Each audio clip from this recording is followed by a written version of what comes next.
I typically walk and talk. So for me to stay stationary, my head may explode about halfway through the presentation. Um, Alan gave you a little bit of my background. Evidently, I can't keep a job. I worked for 25 years at Missouri State University, retired from there to become city manager. Like Alan said, I was a city manager for 10 years. That was quite an honor. Retired from that, had a 9-day retirement and started working at United Way of the Ozarks. And you'll notice it says at the bottom, I'm retired sort of. So 43 days ago, I actually did retire from United Way as the president CEO. I'm still working there part-time running the Give 5 program in our community. So I'll talk a little bit more about that. But when I talk about retirement, let me tell you, I'm experiencing a lot of this stuff right now, really for the first time. So I'll share those thoughts with you as well. The co-founder of the Give 5 program is Cora Scott. You may know her as the Director of Public Information and Civic Engagement at the City of Springfield. She's married to Jeff Scott, who I know all of you know. And so she worked for 18 years for Mercy Hospital before that. So she has a healthcare background as well, which will come into play when we talk about the Patient Companion Program in a minute.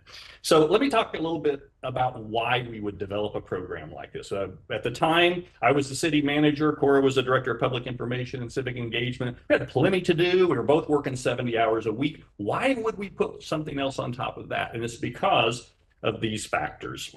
And some of this you may already know, but by 2030, all baby boomers will be 65 or better. We don't say 65 or older, we say 65 or better. And that's 1 in 5 Americans at that point. This is a chart you may have seen before. The US Census Bureau shows the difference. And if you can't read that, that's the difference between 1960 and 2060. It shows how the demographics are changing. And in essence, the takeaway here is there'll be a whole lot of us who are older in society than there was in 1960. And so you see there, that's kind of what they call the bulge going through the snake. So that's the baby boomers essentially going through the demographic change. We work with a lot of communities, and a lot of communities kind of have this attitude of, oh, when they see these statistics, what are we going to do with all these older people? Well, we kind of changed the emphasis, and I tell them, we're going to drive in front of you. We change the emphasis and we say, what are we going to do with all of these older adults? Because what you find is a lot of these people, in fact, every person that has gone through Give 5 has amazing skills and talents. And they have a choice, and they can sit on the couch, or they can fish. You'll see that we give them lots of options, but they also have another option that we kind of suggest to them. We think of the program as a win-win-win-win. It does help people address social isolation and loneliness. I am not in any way indicating that everybody who goes through the program is isolating or lonely. That is not the case. But we do have people who stand up on the first day, introduce themselves to their classmates and say, I haven't left my house in 2 years. And we have people who are the busiest people I have ever met in my life and everything in between.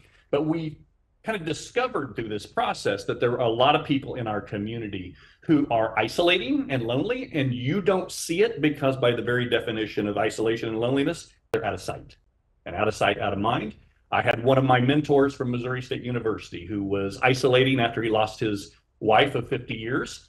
And it was actually his coworkers at the university who went and said, you need to get out. He got into the Give 5 program, and it kind of reestablished him getting back into the community again. It's great for nonprofit organizations. So this is jet fuel for nonprofits, and you'll see why. It's great for employers because employers sometimes don't really have a plan for their employees who are retiring. They give them a packet, and we tend to focus on financial wellness in retirement, which is great. That is important, but we don't talk about purpose. And it's that lack of purpose that really gets a lot of people, and that's why they end up sitting on the couch. And it's good for our community's overall economy and quality of life, and you'll see why. Just for context, we started the program at the city of Springfield, but then when I retired and went to United Way, the city transferred the program over to United Way. And so it's hosted at United Way of the Ozarks, and they have been very, very great hosts.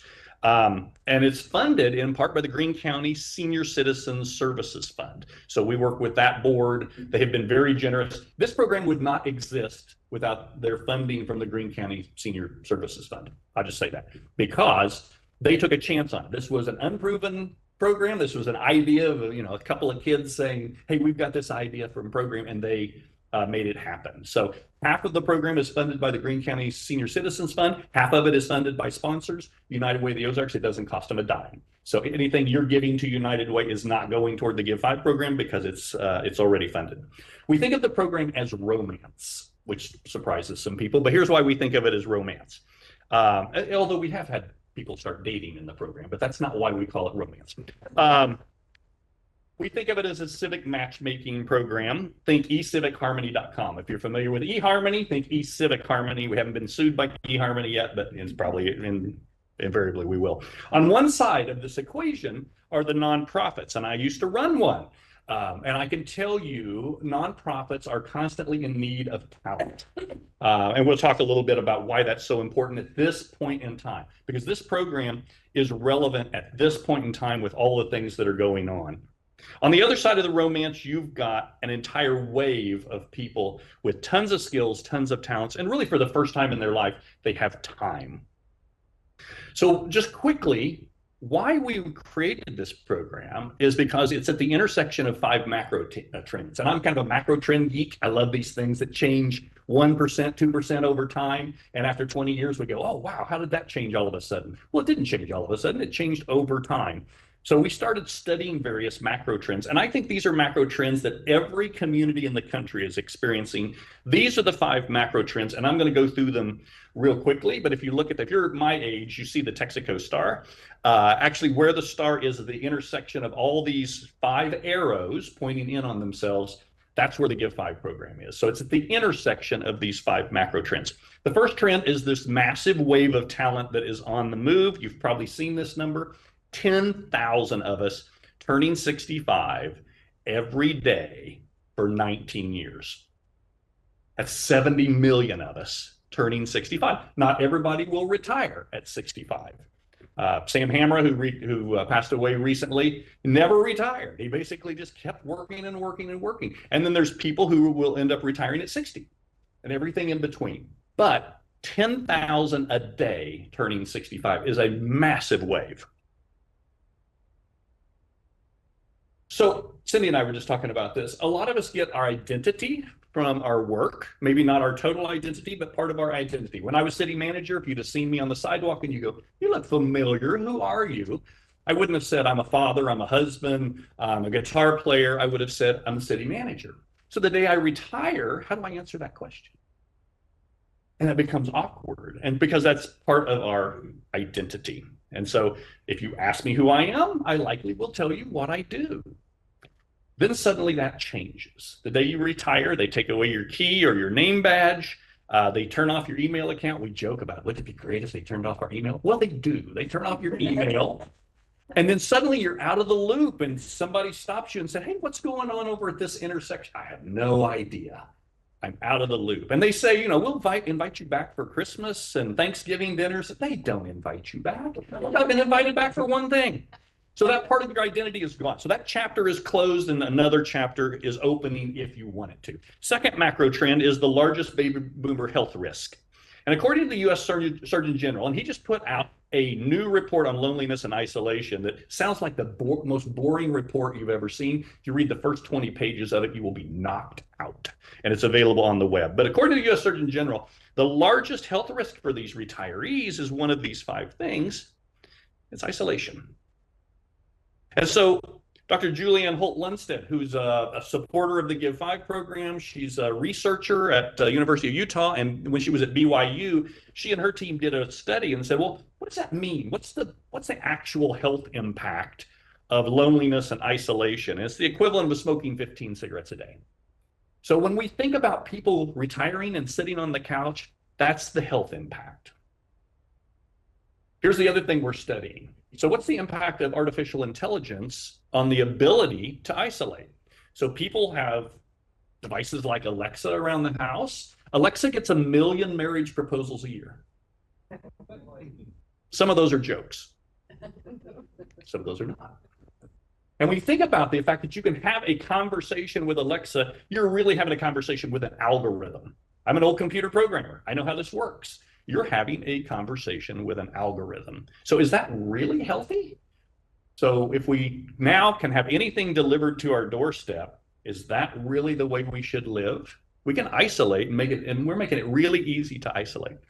Third macro trend is strengthening our community fabric. And so what we're finding is this growing deficiency on bridging social capital. There are two types of social capital: bridging social capital and bonding social capital. Bonding social capital says, if you're a lot like me, maybe we live in the same part of town, we work at the same place, we're the same race, same religion, same age, same social demographic, I have higher than normal levels of trust in you.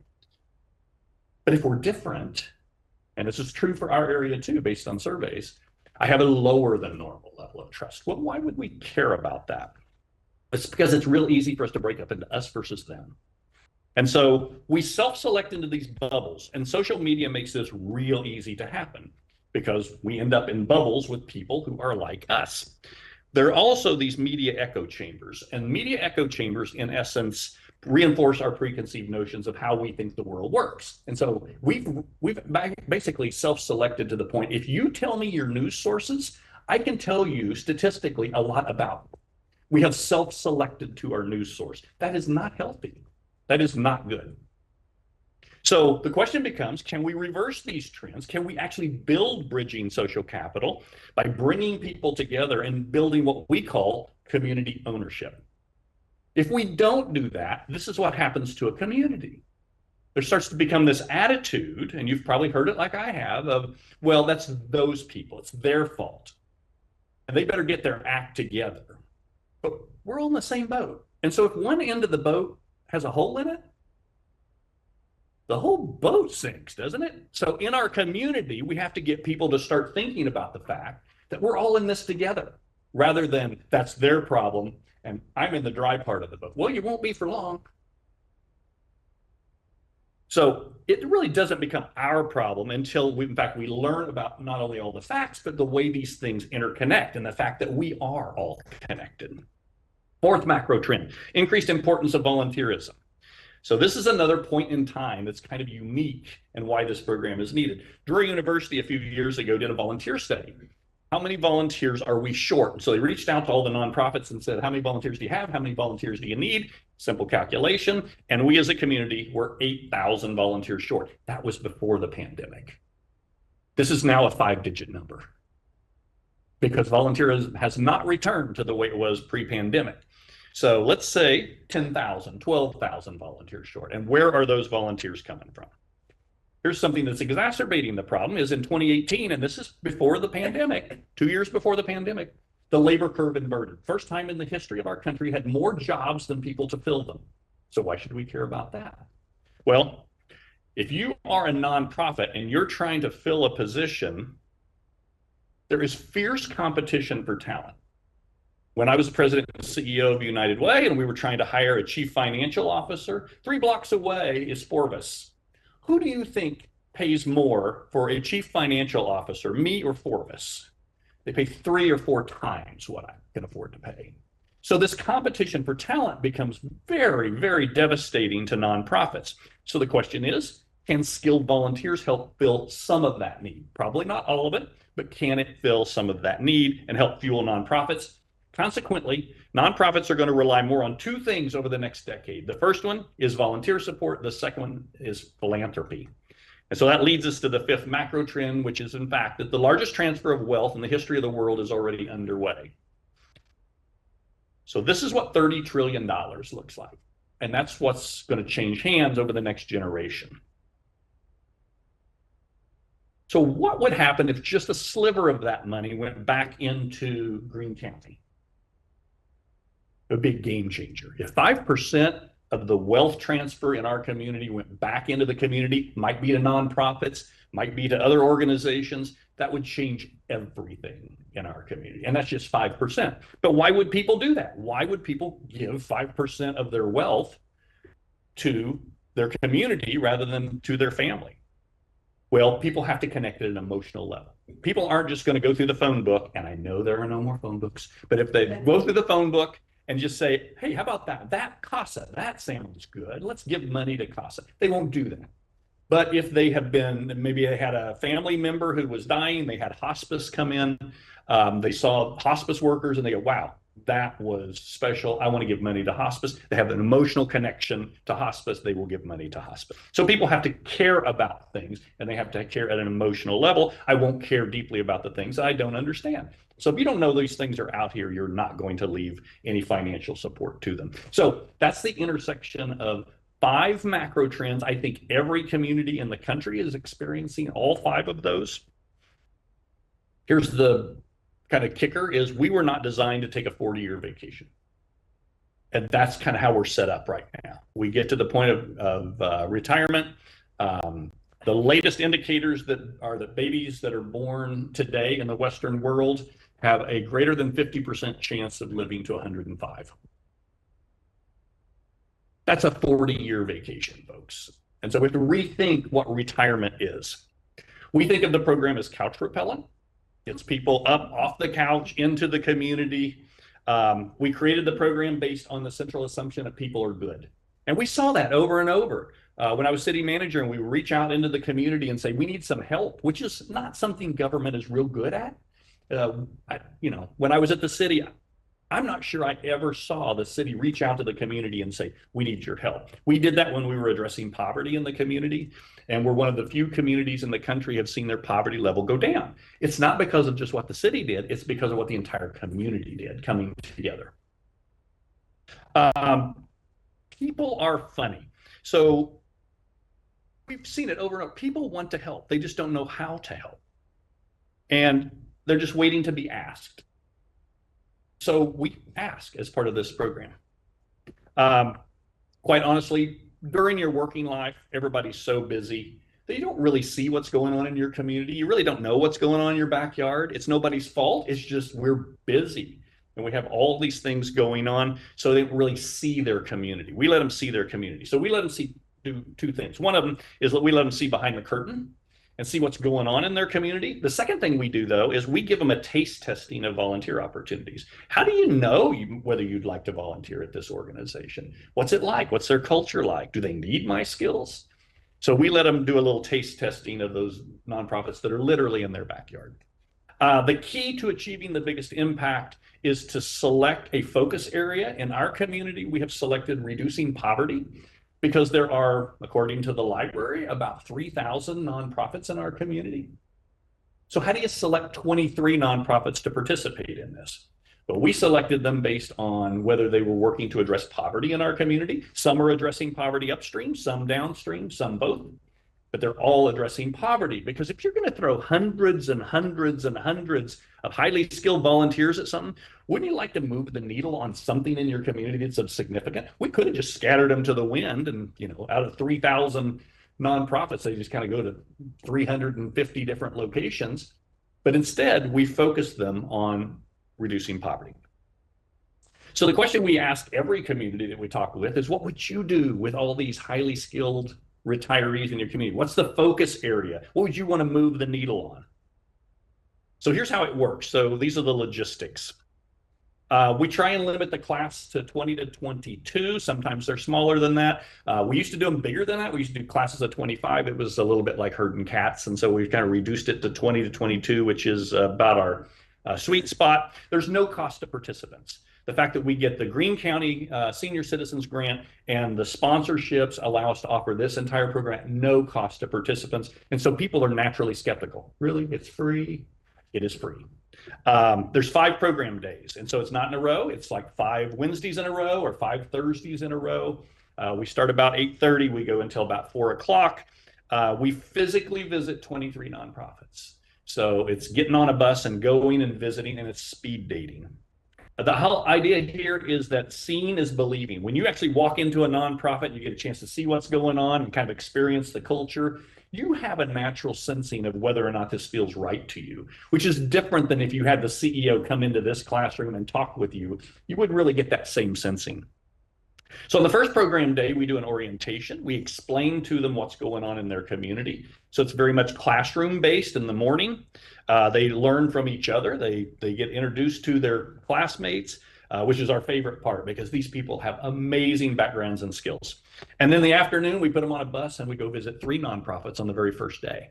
On days 2 through 5, we have a guest speaker come in. So we're getting ready to start class 26 on August 22nd. If you know anybody, it's not too late to sign up for Give 5, but class 26. I can't believe we're on class 26. But we bring in a speaker. So, for example, the speaker on day 2 is Dr. Granita Lathan, Superintendent of Springfield Public Schools. She'll come in and talk about Springfield Public Schools and what's going on. And they get a chance to ask questions. How often do you get to ask questions of the school superintendent or the mayor or a city council person or any of these guest speakers that we bring in? And we bring in professors, Dr. Jonathan Groves, to talk about the community focus report. So they get a chance to sort of interact with some people who are very engaged in our community. On those days, once they hear from the guest presenter, we put them on the bus. They visit in 5 nonprofits. Visiting 5 nonprofits is a lot. It's 45 minutes at each nonprofit with 15 minutes of travel time in between. So it's speed dating. Because when you're there at a nonprofit for 45 minutes, they have to be on their game to tell their story, to give you a tour, to let you ask questions. And our nonprofits do a great job of that. We encourage the nonprofits to offer a wide variety of volunteer opportunities because just the people in this room, the things you're interested in would be widely varying. We assumed that our nonprofits would be ready to engage highly skilled volunteers. We were wrong. Some of our nonprofits were ready. A lot of our nonprofits were not because we tend to default to low skilled volunteer opportunities. As a nonprofit former CEO, I will tell you that it's real easy to default to low-skilled volunteer opportunities because I don't have to really manage you and supervise you much. And so I need you to go over here and stuff envelopes or rake mulch. Well, you may be capable of doing a whole lot more than stuffing envelopes and raking mulch. So we encourage the nonprofits to reimagine volunteerism. So we do training for nonprofits. And we actually not only just introduce them to the Give 5 program, but we do a reimagining volunteerism workshop where we actually get them to step back and rethink about this. Viewing the world through a lens of abundance is different for nonprofits because nonprofits' default setting is to view the world through a lens of scarcity. They're barely getting by month to month, day to day. And to get them to step back and say, yeah, but what would you do with 20 jack stacks? That's different for a nonprofit. And I did that. I asked that question at a nonprofit planning retreat one time, and the room went dead silent because they're not thinking about that until one staff member in the back of the room, and I just let the silence ring for a while. It sounded like forever. It was probably 30, 45 seconds. And one staff member in the back of the room said, well, we have a lot of filing that needs to be done. They need to reimagine volunteerism. We have graduation a couple weeks after they finish the class. We give them time to kind of think about what they learned and decide what they want to sign up for. The thing that surprised, when we came into this, we thought, okay, what are we going to call success? We would call success if half the class attendees signed up for something. 50% hit rate, we'll take that as a success. We're at about a 98% hit rate. And very few sign up for one. Most sign up for 2, 3, 4. Usually what we hear on the bus on day 3 or 4 is, well, I've got it narrowed to 10. We tell them, don't do 10. I mean, we've literally had people sign up for 7 and 8. We think that's too many, but if that's what they want to sign up for. We get a lot of news coverage. The thing that surprised us is about 50% of the participants are attracted to something that aligns with their primary career. So if you're a retired accountant, maybe you're attracted to helping them with their finances. And about 50% say, you know what, I spent 40 years as an accountant. I want to do anything but that. I want to mentor kids, or I want to do something completely different. It's about 50-50. So why do we call it the Give 5 program? We call it the Give 5 program because we encourage people to give not 5 hours a day, not 5 hours a week, 5 hours a month. We set the bar very low.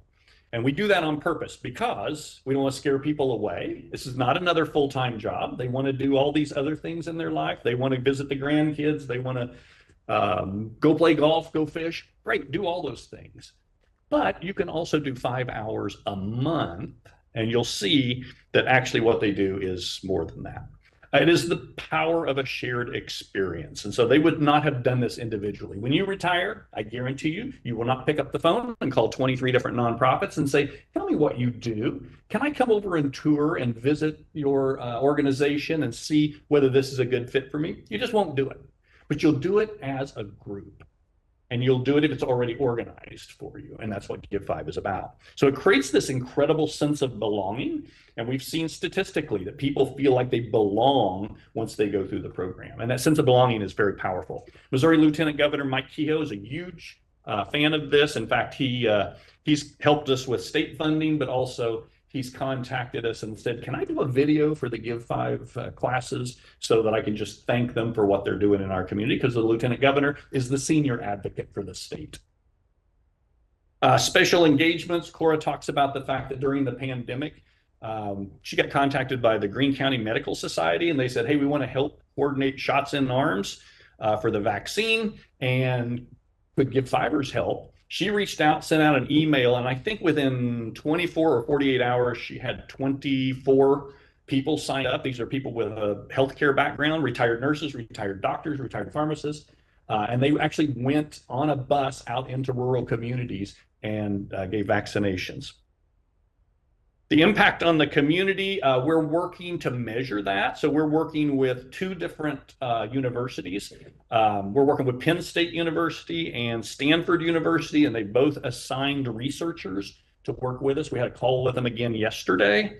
They're helping us measure the impact of the program on the participants. We also had two researchers from right here in Springfield, Dr. Gloria Galanis and Dr. Bradley Fisher.